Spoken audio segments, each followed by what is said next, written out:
এই ছবিটি দেখে আপনার কি মনে হচ্ছে? খুবই সাধারণ একটি ছবি, তাই না? কিন্তু এই সাধারণ ছবিটির পেছনেই একটি অসাধারণ গল্প লুকিয়ে আছে।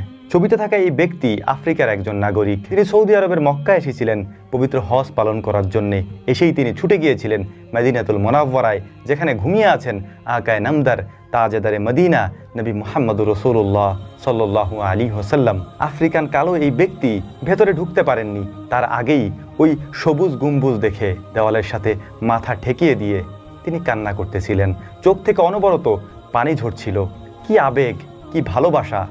এই দুনিয়ার মানুষের জন্যে না, এই দুনিয়ার সর্বশ্রেষ্ঠ মানুষের জন্যে, যেটা দেখে হাজারো মানুষের চোখ থেকে পানি ঝরেছে। তোমার আমার হৃদয় পাথর হয়ে গিয়েছে। আমরা আমাদের হৃদয় দিয়ে এভাবে কখনো চিন্তাও করি না। আফ্রিকার কালো এই ব্যক্তিকে দেখে আজ থেকে 1430 বছর আগের বেলাল রাদিয়াল্লাহু তাআলা আনহুর কথা মনে পড়ে যাচ্ছে। কতই না ভালোবাসতেন তিনি মুহাম্মদ সাল্লাল্লাহু আলাইহি ওয়াসাল্লামকে। আমি যখন এই কথাগুলি বলছি তখন আমার গায়ের লোমগুলি দাঁড়িয়ে যাচ্ছে।